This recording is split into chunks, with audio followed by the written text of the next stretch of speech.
CMR jewellers సువర్ణ సంక్రాంతి సంబరాలు బంగారు ఆభరణాలపై 50% తగ్గింపు.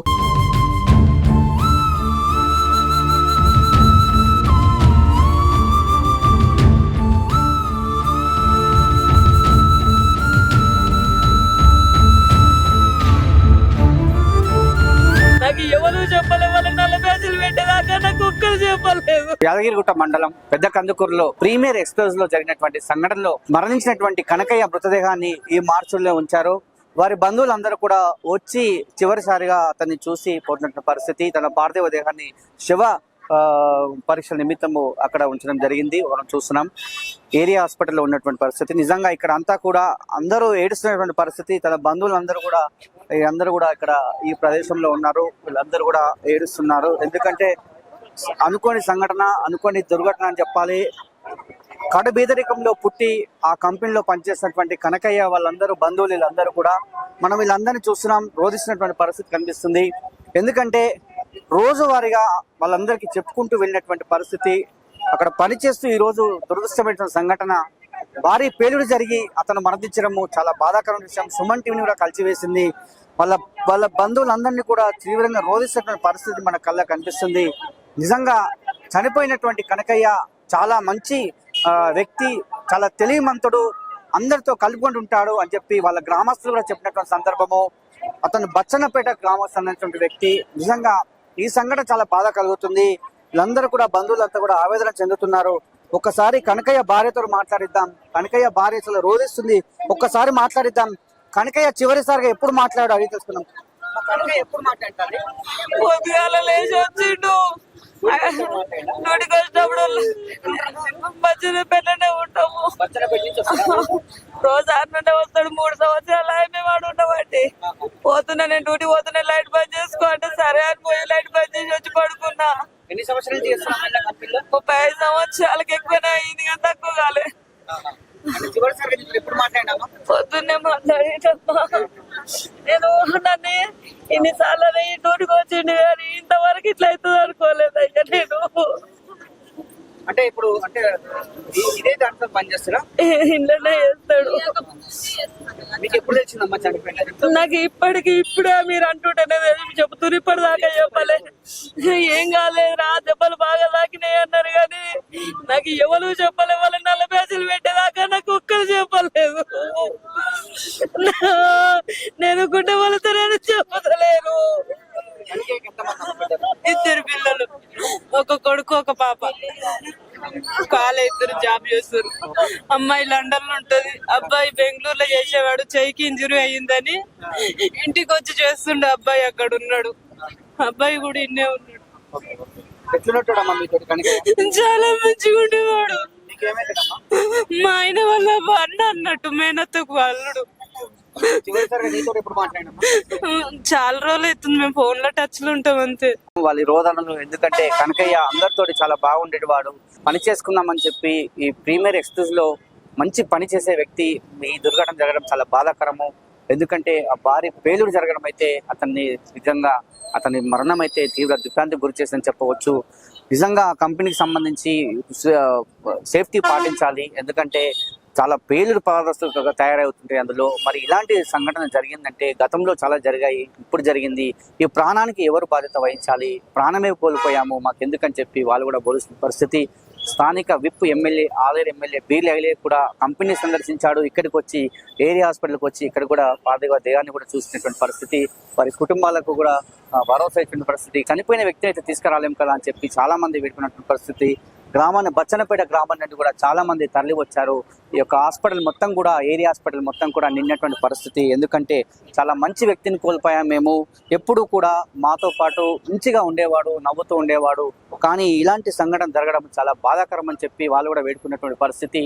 చాలా మంది తరలి వచ్చారు. మొత్తం గ్రామాల నుండి కావచ్చు, చాలా మంది ఇక్కడ తరలి వచ్చినటువంటి పరిస్థితి. మొత్తం కూడా ఈ ప్రాంగణం అంతా కూడా రోధిస్తున్న పరిస్థితి అని చెప్పవచ్చు. నిజంగా మరి ఈ సంఘటన జరగడం చాలా బాధ కలుగుతుంది, చాలా ఆవేదన కలుగుతుంది.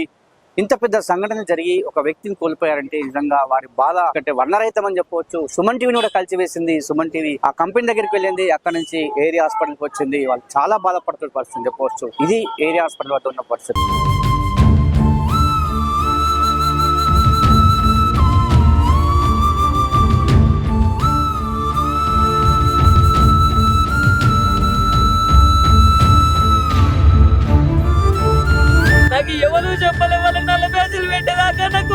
చెప్పలేదు.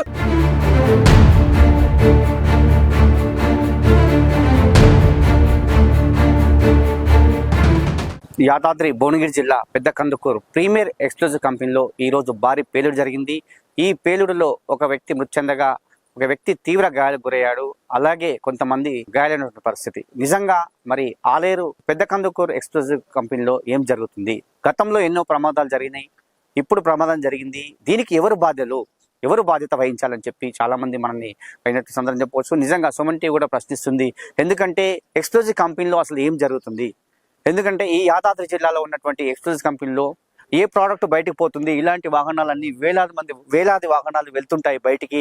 అసలు ఇలాంటి మరి వీటికి సేఫ్టీగా పాటించాల్సినటువంటి వాటిని ఎందుకు మరి నిబంధనలు తుంగలో తొక్కుతున్నారనే విషయాన్ని కూడా చాలా మంది మనకు గుర్తు చేస్తున్నారు. ఎందుకంటే ఈ రోజు జరిగినటువంటి ఘటన నిజంగా చాలా బాధ కలుగుతుంది. ఒక వ్యక్తి ప్రాణాలు కోల్పోవడం, అతను కనకయ్య బచ్చన్నపేటకు చెందినటువంటి వ్యక్తి. అదేవిధంగా ఇక్కడే పక్కనే ఉన్నటువంటి రామాజపేట గ్రామానికి చెందినటువంటి ప్రకాష్ అనే వ్యక్తికి తీవ్ర గాయాలయ్యాయి. నిజంగా మరి ఈ సంఘటన మాత్రం నిజంగా తీవ్ర దిగ్భ్రాంతికి గురిచేస్తుందని చెప్పవచ్చు. ఈ సంఘటన పైన స్థానిక ఎంపీ చామల కిరణ్ కుమార్ రెడ్డి కూడా అడిగి వివరాలు మనం తెలుసుకున్నాడు. ఏం జరిగిందని చెప్పి అడిగిన సందర్భంలో సుమన్ టీవీ కూడా మనం చెప్పడం జరిగింది. అలాగే స్థానిక ఎమ్మెల్యే ఇక్కడ వచ్చి చూసి వెళ్ళినటువంటి పరిస్థితి. అతను కూడా సేఫ్టీ ఉండాలి, సేఫ్టీ లేనటువంటి పరిస్థితుల్లో ఇలా జరుగుతుందని చెప్పారు. మాజీ ఎమ్మెల్యే గొంగిడి సుంత కూడా వచ్చినటువంటి సందర్భం చెప్పవచ్చు. మరి నిజంగా ఏది ఏమైనప్పటికీ ఈ కంపెనీకి సంబంధించి మరి సేఫ్టీగా ఉండాల్సినటువంటి ఇందులో, ఎందుకంటే దరిదాపు 400 మంది పర్మనెంట్ ఉద్యోగులు ఉన్నారు. కాంట్రాక్ట్ ఎంప్లాయీస్ ఒక 500, మొత్తం 1000 మంది పనిచేస్తుంటారు. షిఫ్ట్ల వైజ్ ఇక్కడ పనిచేస్తుంటారు. వారికి భద్రత కల్పించాలి ఈ కంపెనీ. మరి గతంలో ఎన్నో ప్రమాదాలు జరిగాయి, ఇప్పుడు జరుగుతున్నాయి. ఇలా జరుగుతూ పోతూ ఉంటే ఎవరు బాధ్యత వహించాలి? వారి ప్రాణాలకు ఎవరు బాధ్యత వహించాలని చెప్పి సుమన్ టీవీ పక్షాన మనమైతే కోరుకోవడం జరిగింది. ఎందుకంటే అందరూ కూడా స్థానికంగా ఉండే వ్యక్తులు కొంతమంది కాంట్రాక్ట్ ఎంప్లాయీస్ గా పనిచేస్తారు. మరి చాలా మంది కూడా ఇందులో పర్మనెంట్ ఎంప్లాయీస్ కూడా పనిచేస్తున్నటువంటి పరిస్థితి. మరి ఇందులో ఈ కంపెనీకి సంబంధించి ఏ ప్రోడక్ట్ తయారవుతుంది, సంబంధించి తయారైతుందని చెప్పి కూడా చూడాల్సినటువంటి బాధ్యత ఉంది.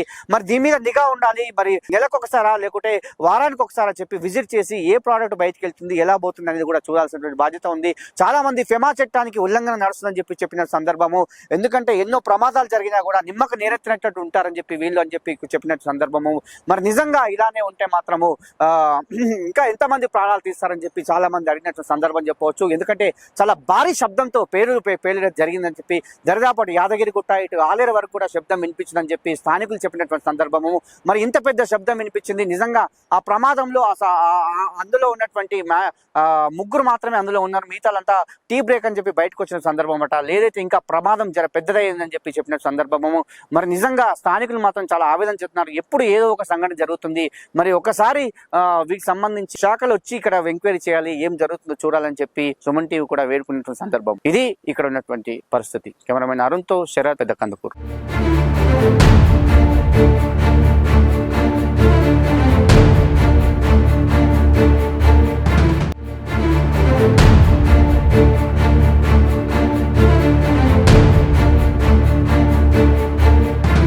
తాపుకి పని భయపడడం, కూరగాయలు గిరగాయలు మొత్తం భయపడడం. ఇక భూమే కదిలింది మొత్తం. గ్యాస్ గీసు ఫోటోలు గిటోలు అన్ని కదిలినాయి. అట్లే మొత్తం ఆగమైన మొత్తం 4 సార్లా మొత్తం గుండె ఒకటే అయినా. మేమైతే నెత్తి గిత్తి బీబీ ఎక్కువైనాయి మాకైతే. అమ్మో జనం మొత్తం ఇటే వచ్చిర్రు, ఇటు రోడ్కే వచ్చిర్రు అందరు, ఆడవాళ్ళు మగవాళ్ళు మొత్తం. మస్తు చచ్చి బతికినా మేమైతే. ఈ బామ్లా కంపెనీ గురించే ఇప్పుడు ఎంతమంది ప్రమాదం ఇప్పుడు చాలా మంది సార్. ఇవైతే బంద్ చేయాలి, మరి లెక్కకైతే బంద్ చేయాలి. మస్తు భయం అంటే గుండె ఒకటి చచ్చిపోయారు, కొంతమంది చచ్చిపోవచ్చు. మరి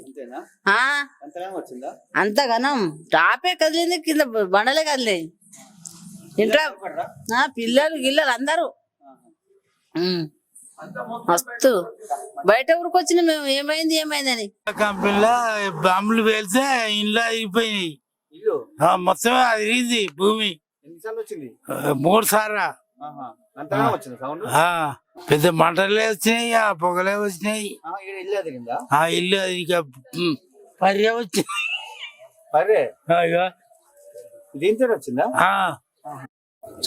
బాంబు వెళ్ళింది, ఊరంతా భయపడ్డాం. సౌండ్ మస్తు సౌండ్ వచ్చింది. 3 సార్లు వచ్చింది. 3 సార్లు భయపడ్డాం. ఊరంతా తుక్క ఉడికిర్రు. అంత పెద్దగా వచ్చిందా? వస్తుండే ఎట్లా ఆ? వస్తుండే సౌండ్ అట్లా సౌండ్ ఎప్పుడు రాలే, ఈసారి వచ్చింది. ఇంత పెద్దగా వచ్చింది. బాంబుల కంపెనీ బాణ కంపెనీ. సౌండ్ వచ్చింది, అదే పెద్దగా సౌండ్ వచ్చింది. త్రీ టైమ్స్ వచ్చింది పెద్దగా సౌండ్. పెద్దగా ఇల్లు అదిరింది, సౌండ్ వచ్చింది. చాలా మంది భయపడారు. 9:30 అయినట్టుంది, 9:30. అప్పుడప్పుడు వస్తుంది సౌండ్. ఇప్పుడేం చాలా రోజులే. అప్పుడు లాస్ట్ టైం ఒకసారి వచ్చిందంట, తెలియదుగా. ఈ రోజు మాత్రం పెద్దగా వచ్చింది. ఈ రోజు పెద్దగా వచ్చింది. సౌండ్ వచ్చింది 3 సార్లు. ఇట్లా బిల్డింగ్లు కూడా కిందికి మీదకి అయినాయి. ఏ గ్యాస్ వేలిందా ఏదని చాలా భయపడ్డాం. పిల్లలు అందరు అక్కడికి పోయినరు ఫ్యాక్టరీ దగ్గరికి. మా కొడుకులు కూడా అందులోనే ఉండిరి అని అందరం భయపడ్డాం సార్. ఇగో అప్పటి నుండి బయటనే కూర్చున్నాము ఇప్పటి వరకు, ఇంట్లోకే పోలేదు. చాలా అపాయం ఉంది ఆ కంపెనీ తోటి. ఆ భగవంతుడు ఎట్లా చేస్తాడో, ఇక ఆ దేవుడు కాపాడినట్టే. దాంతో పోందేమో చేయలేదా, ఇక భగవంతుడే చక్కగా చూస్తుండ అనుకోవాలి నాయన. దాంతో ఇక భగవంతుడు ఎట్లా అదృష్టమే, వాళ్ళ అదృష్టమే. ఇలా సార్ వచ్చి మీటింగ్ పెట్టి బతికిపోయిరట సార్. ఆ సార్ తోటి మాట్లాడుకుంటే చేరిరట, అట్లా బతికిపోయినరు. చాలా నయం అయింది. ఇలా శనివారం వెంకటేశ్వర్ల స్వామి చాలా అందులో ఉన్నాడు అనుకోవాలి.